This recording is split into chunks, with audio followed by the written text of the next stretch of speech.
باغات کے شہر میں پھر بادل برسیں گے۔ سورج اور بادلوں کی آنکھ مچولی جاری رہے گی۔ 25 جنوری سے مغربی ہوائیں ملک کے مغربی علاقوں میں داخل ہوں گی۔ 26 اور 27 جنوری کو گرج چمک کے ساتھ بارش ہوگی۔ ٹھنڈی ہوائیں چلنے سے شہر میں سردی کی شدت برقرار ہے۔ تو باغات کے شہر میں پھر بادل برسیں گے۔ موسم کا تفصیلی احوال بتانے کے لیے سمرہ فاطمہ ہمارے ساتھ موجود ہیں۔ جی سمرہ، بتائیے گا۔ موسم کی بات کریں جو تو اس وقت بھی ٹھنڈی ہوائیں چلنے کا سلسلہ جاری ہے۔ موسم سردی کا احساس برقرار ہے اور اس وقت بھی 6 کلومیٹر فی گھنٹہ کی رفتار سے ہوائیں چل رہی ہیں، جسے موسم میں خنکی محسوس کی جا رہی ہے۔ درجہ حرارت کے حوالے سے بات کر لیجیے تو اس وقت شہر کا موجودہ درجہ حرارت 9 ڈگری سینٹی گریڈ تک ریکارڈ کیا جا رہا ہے۔ زیادہ سے زیادہ درجہ حرارت 12 ڈگری تک جائے گا، جبکہ کم سے کم 4 ڈگری سینٹی گریڈ رہنے کے امکانات ہیں۔ ہوا میں نمی کا تناسب 48% تک ہے۔ محکمہ موسمیات کی جانب سے کہا جا رہا ہے کہ آج بھی شہر لاہور میں سورج اور بادلوں کے مابین آنکھ مچولی کا سلسلہ جاری رہے گا۔ مطلع جزوی ابر آلود رہے گا، لیکن آج شہر میں بارش کے امکانات نہیں ہیں۔ 25 جنوری سے جو ہے وہ مغربی ہوائیں جو ہے وہ ملک کے مغربی علاقوں میں داخل ہوں گی، جو کہ بلائی علاقوں کو 26 جنوری کو متاثر کرنے کا باعث بنیں گی۔ ایسے میں ملک کے مختلف علاقوں میں بارش اور ژالہ باری کے امکانات محکمہ موسمیات نے ظاہر کر دیے ہیں۔ نہ صرف اسلام آباد، خیبر پختونخوا، سندھ کے مختلف علاقوں میں بارش کے امکانات موجود ہیں۔ 26 سے 27 جنوری کے دوران شہر لاہور میں بھی تیز ہواؤں اور گرج چمک کے ساتھ وقفے سے بارش کے امکانات محکمہ موسمیات نے بتائے ہیں، اور ساتھ ہی ساتھ شہریوں کو بھی جو ہے وہ الرٹ رہنے کا کہہ دیا ہے۔ خاص کر سیاحوں سے یہ اپیل کی جا رہی ہے کہ دوران بارش کوشش کریں کہ غیر ضروری سفر سے جو ہے وہ گریز کیا جائے۔ لینڈ سلائیڈنگ کے ساتھ ساتھ برفانی تودے گرنے کا بھی خدشہ ہے، برف باری بھی ہوگی، ژالہ باری بھی ہوگی، تو ایسے میں غیر ضروری سفر سے گریز کرنے کی سیاحوں کو بارہا اپیل کی جا رہی ہے، اور بارشوں کے پیش نظر متعلقہ اداروں کو بھی الرٹ جاری کر دیا گیا ہے اور تمام اقدامات کو بروقت یقینی بنانے کی ہدایات کی گئی ہیں۔ اس وقت جو ہے وہ ٹھنڈی ہوائیں چل رہی ہیں، لیکن فضائی آلودگی میں اضافہ دیکھنے میں نظر آ رہا ہے۔ شہر لاہور دنیا کے آلودہ ترین شہروں میں چوتھے نمبر پر آ چکا ہے اور آلودگی کی شرح 208 تک ریکارڈ کی جا رہی ہے۔ شہر کے دیگر علاقوں کے حوالے سے بات کر لیجیے تو اس وقت سب سے زیادہ آلودگی کی شرح برکی روڈ میں ریکارڈ کی جا رہی ہے، جہاں پر انڈیکس 380 تک ریکارڈ کیا جا رہا ہے۔ چمن پارک کے طرف میں 236، گلبرگ 2 228، ماڈل ٹاؤن کے طرف میں آلودگی کی شرح 221 تک ریکارڈ کی جا رہی ہے۔ ڈی ایچ اے فیز 5 196، عسکری 10 198، اور اسی طرح سے اقبال ٹاؤن کے طرف میں آلودگی کی شرح 185 تک ریکارڈ کی جا رہی ہے۔ اپڈیٹ کے لیے آپ کا سمرہ فاطمہ، اپڈیٹ کے لیے آپ کا شکریہ۔ اور یہاں آپ کو بتائیں کہ رمضان نگہبان پیکج 2026 کے لیے 4 ارب روپے کا آپریشنل بجٹ طلب کیا گیا ہے۔ 3.5 ارب روپے بی او پی کے ذریعے انتظامی اور مالی امور پر خرچ ہوں گے۔ 50 کروڑ روپے عوامی آگاہی مہم کے لیے جاری کرنے کی سفارشات ہیں۔ مستحق خاندانوں تک بروقت اور شفاف ریلیف پہنچانے کی تیاری مکمل کر لی گئی ہے۔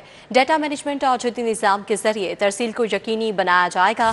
اس حوالے سے مزید اپڈیٹ کریں گے علی رامے ہمارے ساتھ موجود ہیں۔ جی علی رامے۔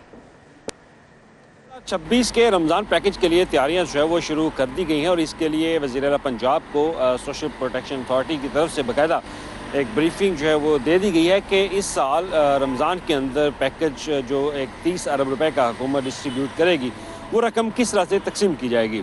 اس کے لیے سب سے پہلے تو اس بار جو تجویز ہے وہ یہ ہے کہ اے ٹی ایم کارڈ جو ہے وہ لوگوں کو دے دیے جائیں، تاکہ وہ اے ٹی ایم کارڈ جو ہے وہ ہر سال استعمال کیا جائے، اور حکومت اس اے ٹی ایم کارڈ میں پیسے جو ہے وہ ٹرانسفر کر دے گی۔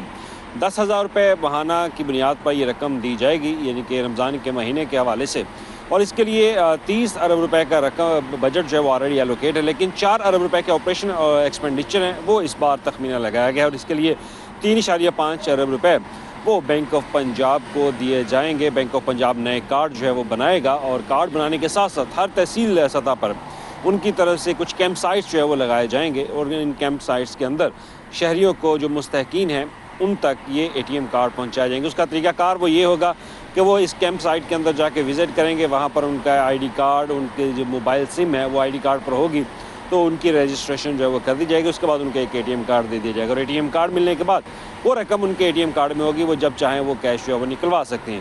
اور اس پر حکومت کا یہ بھی پلان ہے کہ آئندہ ہر آنے والے سالوں میں یہی رمضان پیکج کے تحت اور اسی اے ٹی ایم کارڈ کے تھرو وہ رقم ان کے اندر جو ہے ڈسبرسمنٹ کر دی جائے گی۔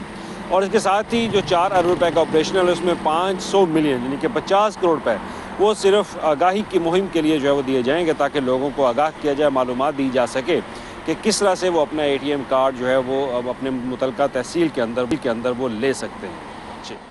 جی علی رامے، اپڈیٹ کے لیے آپ کا شکریہ۔